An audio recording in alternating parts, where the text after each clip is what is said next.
అప్పుల బాధలు వెంటాడుతున్నాయా? అయితే 6JVR వారి జాతిరత్నాలు ధరించండి.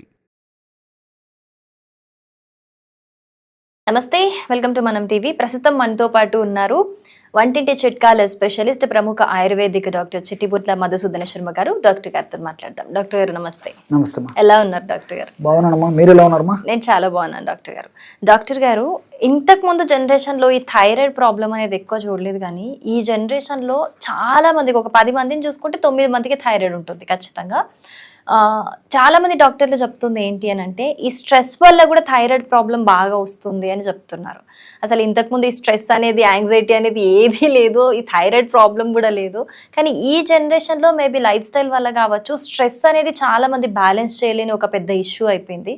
కానీ నిజంగానే ఈ స్ట్రెస్ వల్ల థైరాయిడ్ వస్తుందా? అసలు థైరాయిడ్ రావడానికి రీజన్స్ ఏంటి, అండ్ తగ్గడానికి మన మంచి రెమెడీ చెప్పండి డాక్టర్ గారు.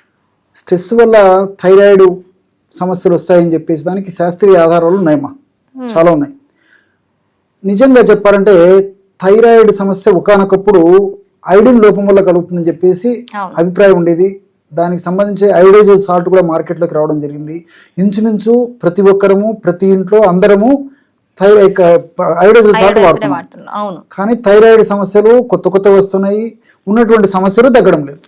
దీన్ని బట్టేసేసి వైద్య ప్రపంచం కూడా మరొక కోణంలో ఆలోచన చేసేసి కేవలము అయోడైజ్డ్ సాల్ట్తో మనం ఆహార పదార్థాలను మార్చుకోవడం వల్లనే థైరాయిడ్ సమస్య నుంచి బయటపడడం కష్టంగా ఉంది, దీనికి ఇతర కారణాలు ఉన్నాయని చెప్పేసి ఒకదానికోటి కారణాలను అన్వేషణలో భాగంగా ఈ యొక్క స్ట్రెస్ అనేది కూడా బయటపడింది. మీరు అన్నట్లు అవన్నీ ఒక కోణంలో అయితే, స్ట్రెస్ వల్ల వచ్చేటువంటి కేసులు ఈ మధ్య ఎక్కువైపోయాయి. థైరాయిడ్ సమస్యలు, స్ట్రెస్, మానసిక ఒత్తిడి ఎక్కువగా ఉన్నటువంటి వాళ్ళలో ఈ కేసులు రావడం కూడా ఎక్కువైంది.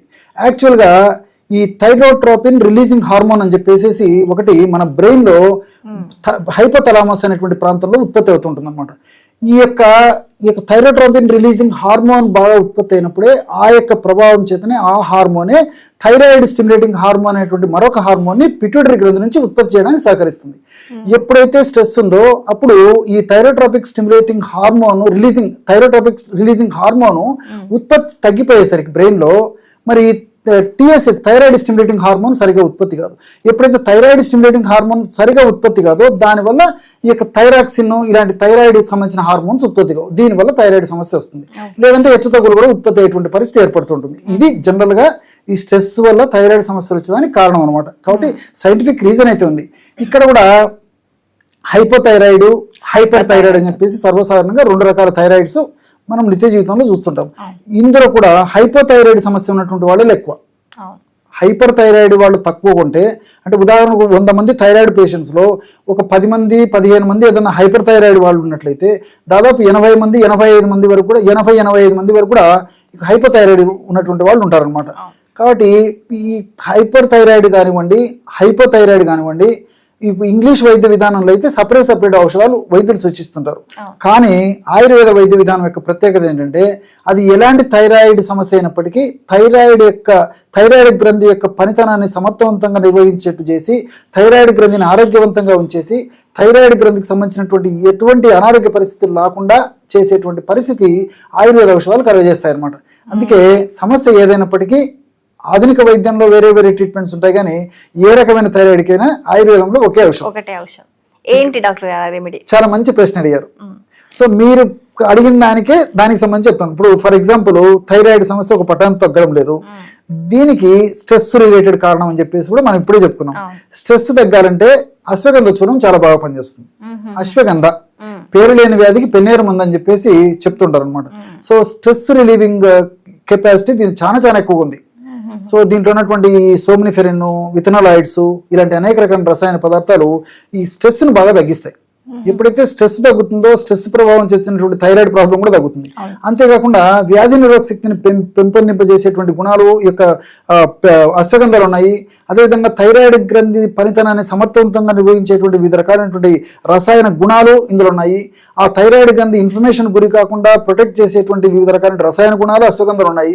కాబట్టి అశ్వగంధ చూర్ణాన్ని ఒక 100 గ్రాములు తీసుకోవాలి. 100 గ్రాముల అశ్వగంధ చూర్ణంలో ఒక 25 గ్రాములు త్రికట చూర్ణం కలపాలి. 100 గ్రాముల అశ్వగంధ చూర్ణంలో 25 గ్రాముల త్రికట చూర్ణం కలపాలి. ఈ త్రికట చూర్ణం కూడా థైరాయిడ్ గ్రంథిని సమర్థవంతంగా తన పని తను నిర్వర్తించేటట్టు చేసేసి థైరాయిడ్ గ్రంథి వల్ల భవిష్యత్తులో ఇతర ఉపద్రవాలు రాకుండా ఉండేందుకు, అదేవిధంగా ఈ థైరాయిడ్ గ్రంథి వల్ల వచ్చేటువంటి ఈ యొక్క లక్షణాలు ఏవైతే ఉన్నాయో, అంటే హైపోథైరాయిడ్ వల్ల వచ్చేటువంటి లక్షణాలు కానివ్వండి, హైపర్ థైరాయిడ్ వల్ల వచ్చేటువంటి లక్షణాలు కానివ్వండి, ఆ లక్షణాలను తగ్గించేందుకు కూడా ఇది ఈ త్రికట చూర్ణంలో ఉన్నటువంటి పదార్థాలు ఉపయోగపడతాయి. త్రికట చూర్ణం అంటే పిప్పళ్ళు, మిరియాలు, శొంఠి, ఈ 3 పదార్థాలు కలిపి తయారు చేసుకున్నటువంటి చూర్ణం కూడా మనకు మార్కెట్లో దొరుకుతుంది. ఈ యొక్క అశ్వగంధ చూర్ణము, త్రికట చూర్ణము నేను చెప్పినటువంటి రేషియోలో కలుపుకొని రోజు ఉదయం ఒక్కసారి, సాయంత్రం ఒక్కసారి పావు టీ స్పూన్ పొడిని తేనె వాడదైనటువంటి వాళ్ళందరూ కూడా తేనెతో కలిపి వాడుకోవచ్చు. తేనె వాడుకున్నటువంటి వాళ్ళు ఎవరైనా ఉన్నట్లయితే 50 ml గది ఉష్ణోగ్రత ఉన్నటువంటి నీటిలో కలిపేసి తీసుకున్నా సరిపోతుంది. లేకపోతే కాస్త పాలలో కలిపి కూడా తీసుకోవచ్చు. ఎవరికి ఎలా వీలైతే అలాగా ఈ యొక్క ఔషధాన్ని ఈ పద్ధతిలో వాడుకోవడం వల్ల మరి ఈ యొక్క థైరాయిడ్ పరిస్థితి చక్కదిద్దబడి క్రమక్రమంగా ఆధునిక కృత్రిమ రసాయన ఔషధాలు వాడవలసినటువంటి అవసరం రాకుండా ఉండేటువంటి పరిస్థితి కూడా ఏర్పడుతుంది. కాబట్టి ఆహార విధి విధానాలు పాటిస్తూ చక్కటి జీవన శైలిని అవలంబిస్తూ మానసిక ఒత్తిడిని కూడా మరి ఔషధాల ద్వారా కానీ ఆహారం ద్వారా కానీ తగ్గించుకోవడము, దీంతో పాటు ప్రశాంతతను అలవర్చుకోవడము, ధ్యానము, యోగా, ప్రాణాయామం ఇలాంటి ప్రక్రియలు పాటించడం, ఇలాంటి చేయడం వల్ల థైరాయిడ్ సమస్యలు తగ్గిపోవడమే కాకుండా దానివల్ల ఎలాంటి ఇబ్బందులు కూడా భవిష్యత్తులో రాకుండా ఉండేటువంటి పరిస్థితి కూడా ఏర్పడుతుంది. మంచి ఎఫెక్టివ్ రెమెడీ చెప్పారు డాక్టర్ గారు. Thank you so much. నమస్తే.